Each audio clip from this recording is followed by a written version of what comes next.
BPF दोलोआ माने ओरैबायदि माने जब कार्डखौ लानानै आरम्भ खालामनानै बिदिनो फुख्रियाव सेंसन होनायनिफ्राय आरम्भ खालामनानै दै साप्लाइनि माने माबायाव आरम्भ खालामनानै गासिबो खेथ्रआवनो कारापसन खालामनाय बेखौ जों नुनो मोनदों।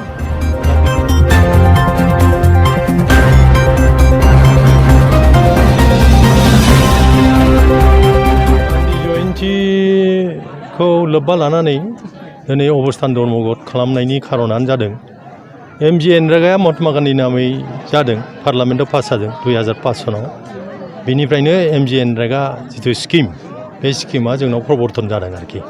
दा ओंखायनो गान्धी जयन्तीखौ लोब्बा लानानै अबस्थान धर्मघट खालामनायनि खारना जाहैबाय जाय मानसिनि नामै जायखौ जोङो जाथिनि बिफा होननानै मानियो महात्मा गान्धीखौ, बिनि नामै स्किम हगारनायखौबो BPF दोलोआ माने ओरैबायदि माने जब कार्डखौ लानानै आरम्भ खालामनानै बिदिनो फुख्रियाव सेंसन होनायनिफ्राय आरम्भ खालामनानै दै साप्लाइनि माने माबायाव आरम्भ खालामनानै गासिबो खेथ्रआवनो माने थाखा फैसा माने माबा खालामनाय, कारापसन खालामनाय बेखौ जों नुनो मोनदों।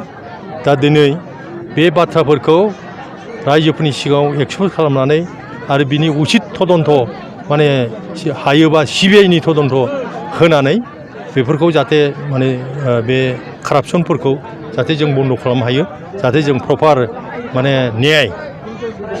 न्यायखौ जों मोनो, रायजोफ्रा जाहाथे न्याय मोनो, बेनिखायनो दिनै बाहाय अबस्थान धर्मघटखौ पालन खालामनाय जादों। बिसोरो जास्ट माने माबानि थाखाय हमथानानै लाखिनो थाखाय माने MLA टिकेट होनो हायिनि आंखौ गाज्रि मोनगोन साननानै एडभाइजार बानायदों, पलिटिकेल एडभाइजार। दा पलिटिकेल एडभाइजार हिसाबै आङो बेनो पलिटिकेलि जेबो एडभाइस होनो हायाखै बा एडभाइसखौबो बारा लाखायाबो नालाय, दा ओंखायनो बिथांनो बेबायदि एडभाइस होनायबो जायाखै। ओमफ्राय हार्डलि 2 मास ना 3 मास थानानै बिथाङा पलिटिकेल एडभाइजार बा आरो सासे बिश्वजित दैमारियाबो एडभाइजारमोन, बिथांखौबो नांला होननानै जोंखौ माबादों आरोखि, नांला होननानै एडभाइजार नांथ'ला दा ओरैबायदि होननानै जोंखौ एडभाइजारनिफ्राय नागारदों आरोखि। क्षमताव फैनाय लोगो लोगो माने सेपारेट स्टेटनि बाथ्राफ्रा एसे गोजानाव थाबाय आरोखि, गोजानाव दोनबाय बिसोरो। दा माने राजनितिक महलाव स्टेटआव होन सेन्ट्रेल गभर्नमेन्टआव होन मा सोलिदों बेफोरखौ स्टाडि खालामनानै बुंबाय थायाखै होनबा बियो बर'फ्रा दानो रायजो मोनथ'नाय नङा होननानै बुंबाय थागोनबा बे एक्टिंसो, आबसुनि माबा आन्दलन खालामनाया एक्टिंसो, प्रमद बर'नि माने आन्दलन खालामनाया गासिबो सेपारेट स्टेटनिफ्राय आन्दलन खालामनाया एक्टिंसो, बेबायदि बुङाखै होनबा। दा बिथांमोनहा मिथिगौ हिसाबै जे गभर्नमेन्टआ दानो होथ'नाय नङा हिसाबै माने बेखौ बे खोथाखौ बुंदोंमोन आरोखि।